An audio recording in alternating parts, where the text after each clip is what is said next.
GS journey के सफ़र में हम आपके बीच में फिर से उपस्थित हैं। हमारी यात्रा भारत के संवैधानिक सफ़र से शुरू हुई और हम उसके चौथे पड़ाव पर हैं। चौथे पड़ाव पर आज हम आपके बीच में उपस्थित हैं 1793 ईस्वी के चार्टर एक्ट के साथ। इससे पूर्व 1773 का रेगुलेटिंग एक्ट, उसके बाद 1781 एक्ट ऑफ सेटलमेंट, 1784 का पीट इंडिया एक्ट और फिर 1786 के अधिनियम के बाद 1793 का अधिनियम, जो एक राजलेख था, चार्टर 1 के नाम से इसे जाना जाता है। जॉन सूर उन दिनों बंगाल के गवर्नर जनरल थे जब यह आया। इस अधिनियम की सबसे खास बात यह थी कि इसमें अपने पूर्ववर्ती जितने अधिनियम थे उसके सभी प्रमुख भागों को रखा गया था। कुछ परिवर्तन किए गए थे, कुछ काट छांट किए गए थे, लेकिन ज़्यादातर भाग जो पूर्व के थे, जो महत्वपूर्ण थे, उसको इसमें समेटने की कोशिश की गई थी। 1793 ईस्वी के इस अधिनियम में क्या खास था, इस पर एक नज़र डालते हैं। 20 वर्ष पूरे हो चुके थे रेगुलेटिंग एक्ट की, तो समीक्षा भी की जा रही थी। इसमें कंपनी का जो व्यापारिक एकाधिकार था, किस कंपनी का? ईस्ट इंडिया कंपनी का व्यापारिक एकाधिकार अगले 20 वर्षों के लिए बढ़ा दिया गया। 73 के बाद 20 साल, 93 में पूरा हो रहा था, उसको 20 साल और बढ़ा दिया गया, अर्थात 1813 ईस्वी तक कंपनी का व्यापारिक अधिकार ईस्ट इंडिया कंपनी का बना रहा। एकाधिकार कहने का आशय है कि कोई भी कंपनी जो ईस्ट इंडिया कंपनी का समूह नहीं है, वह व्यापार अगर भारत में करना चाहती है तो संभव नहीं था। उसे ईस्ट इंडिया कंपनी के ग्रुप में हिस्सा लेना पड़ता या फिर ईस्ट इंडिया कंपनी की सहमति आवश्यक थी। अगला दूसरा जो इसमें प्रावधान मूल रूप से किया गया था, उसमें था परिषदों के निर्णयों को रद्द करने का जो अधिकार कॉर्नवालिस को प्रदान किया गया था 1786 के अधिनियम के द्वारा, कि अगर बंगाल के गवर्नर जनरल अगर चाहते हैं कि अपने परिषद के निर्णय को रद्द कर अपना निर्णय लागू करने का, तो यह अधिकार कॉर्नवालिस के लिए, कॉर्नवालिस को दिया गया था। तो उनके बाद के गवर्नर जनरल के लिए भी यह लागू रहा, अर्थात उनके बाद के गवर्नर जनरलों के पास भी यह अधिकार रहा कि वह भी चाहेंगे तो अपने परिषद के निर्णयों को बदल सकते हैं। मुख्य सेनापति को गवर्नर जनरल की परिषद का, देखिए, गवर्नर जनरल की परिषद का स्वतः सिद्ध सदस्य होने का जो अधिकार था, अब वह नहीं होगा। अर्थात आप यदि मुख्य सेनापति हैं तो अपने आप गवर्नर जनरल के काउंसिल के मेंबर हैं। इसको इस अधिनियम के द्वारा रद्द कर दिया गया। अब उसे जो कंपनी के डायरेक्टर्स थे, बोर्ड ऑफ डायरेक्टर्स, उनकी समिति के द्वारा विशेष रूप से सदस्य के रूप में नियुक्त किया जाना अनिवार्य हो गया। अब अर्थात बोर्ड ऑफ डायरेक्टर्स तय करेंगे कि सेनापति वायसराय के गवर्नर जनरल के काउंसिल के सदस्य रहेंगे या नहीं रहेंगे। यानी इस अधिनियम में यह विशेष रूप से जोर दिया गया। इससे पहले सेनापति होने का मतलब ही था कि आप स्वतः ही गवर्नर जनरल के काउंसिल के मेंबर हो जाते थे। चौथा मुख्य बिंदु है, गवर्नर जनरल यदि बंगाल से बाहर जाएंगे तो उन्हें अपने परिषद के असैनिक सदस्यों में, नहीं सेनापति वाले को छोड़कर, यानी सैनिक सदस्य को छोड़कर किसी असैनिक सदस्य में से एक को उप प्रधान नियुक्त करना अनिवार्य कर दिया गया कि बंगाल से बाहर गवर्नर जनरल के होने पर अपने परिषद के एक असैनिक सदस्य को उप प्रधान के रूप में नियुक्त करना अनिवार्य कर दिया गया 1793 के चार्टर एक्ट के द्वारा।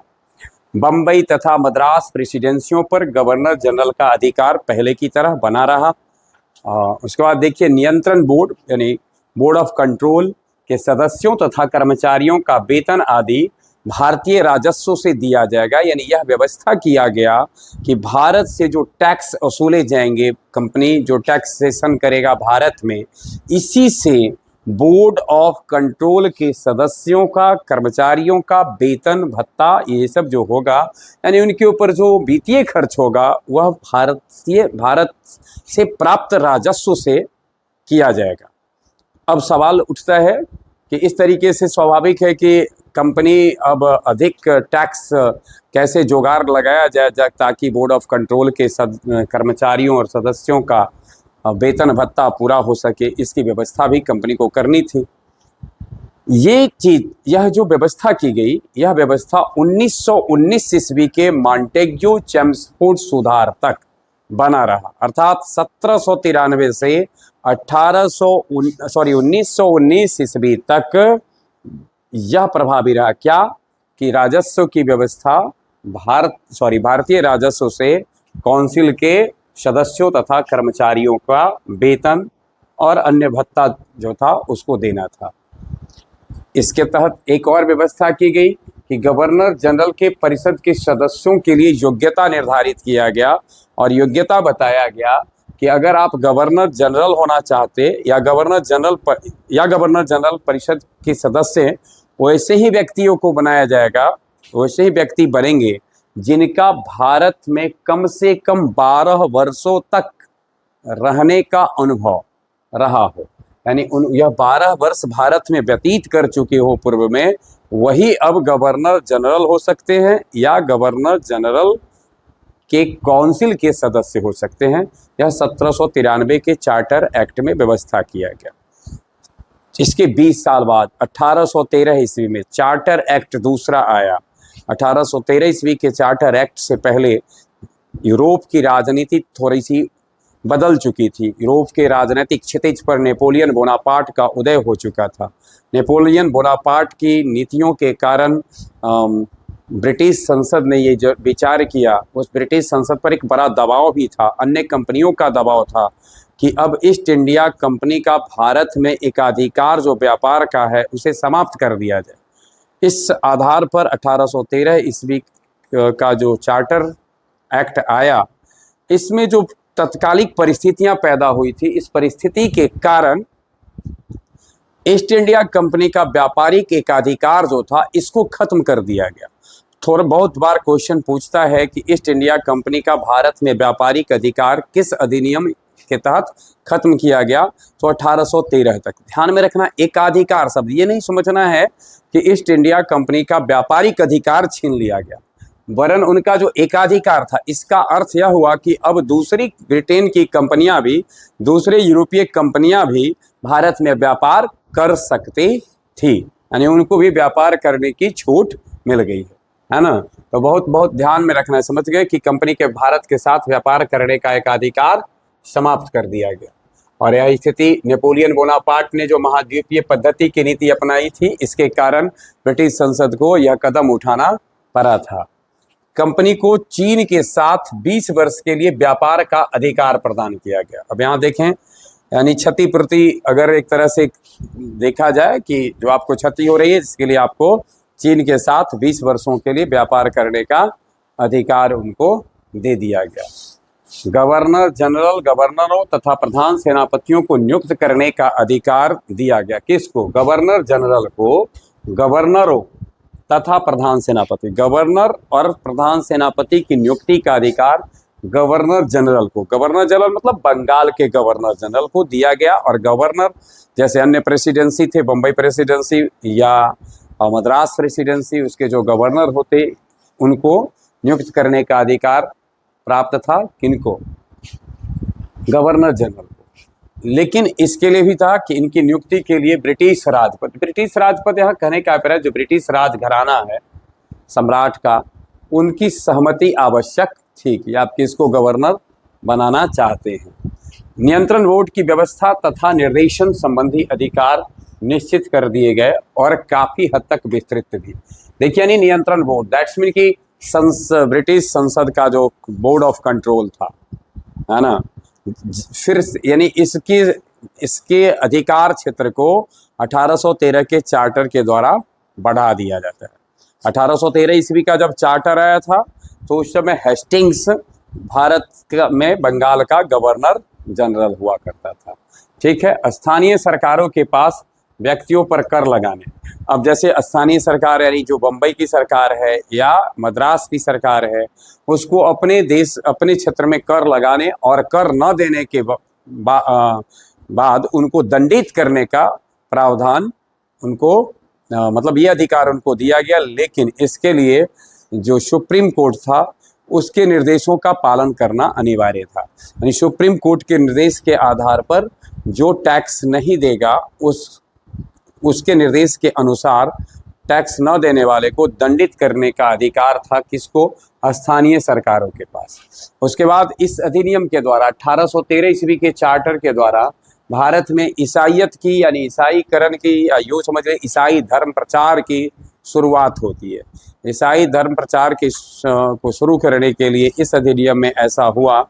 अब कहा तो यह गया कि जो ब्रिटेन के हैं या यूरोपियन व्यक्ति हैं उनके हितों की सुरक्षा के लिए बिशप को भेजा जा रहा है। बिशप, पादरी, जैसे हमारे धर्म मतलब भिन्न भिन्न धर्मों के जो गुरु शब होते हैं, तो जिस प्रकार से हमारे धर्म में ऋषि महात्मा होते हैं, उसी तरीके से बिशप और पादरी का पद है ईसाई धर्म में। और यूं कहा जाए ईसाई धर्म को बढ़ाने के उद्देश्य से यह व्यवस्था की गई थी, लेकिन यह कहा गया कि इनका काम है कि यूरोपीय लोग हैं उनके हितों की सुरक्षा हो रही है या नहीं हो रही है उनकी देखभाल करते रहना। तो इसके लिए बिशप को भारत में आने की व्यवस्था की गई। यानी इसमें 3 छोटे पादरी आ सकते थे और बिशप नियुक्ति का प्रावधान किया गया, जिनका कार्य भारत में यूरोपियन लोगों के हितों को ध्यान में रखना था।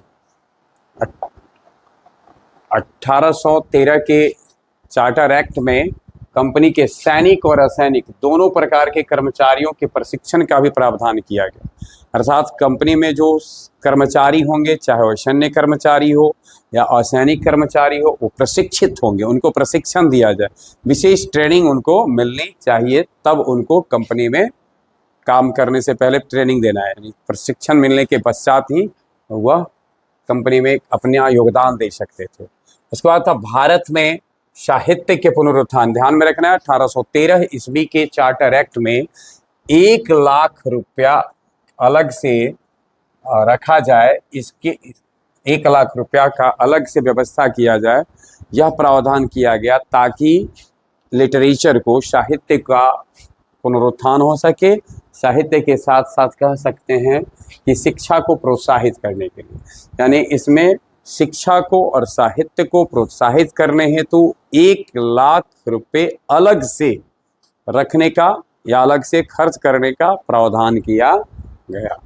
अब सवाल है कंपनी के ऊपर जो रिस्पॉन्सिबिलिटीज आ गई, कंपनी वह क्या था? उनके राजस्व वसूलिए और राजस्व से फौज को रखिए, यानी फौज पर जो खर्चा होगा वो कहाँ से लाइए? टैक्स से लाइए। यानी कंपनी अपने राजस्व से क्या करेगा? फौज को रखेगा, ब्याज देने का कार्य करेगा, और नागरिक तथा व्यापारिक कर्मचारियों को जो रखेगा उसमें जो खर्च होगा वह भी कंपनी को किससे भरना है? टैक्स से। स्वाभाविक है, जब टैक्स से ये सब काम करने हैं तो टैक्स बढ़ाना है, टैक्स वसूलना कैसे है इस पर। और इस तरह से जैसे जैसे उधर से कंपनी के ऊपर दबाव डाला जाने लगा, कंपनी ने आम नागरिकों का शोषण आरंभ किया। अगले दिन हम लोग उपस्थित होंगे तो 1813 के पश्चात 1833 ईस्वी का जो चार्टर एक्ट आया था इसके साथ उपस्थित होंगे। बहुत बहुत धन्यवाद।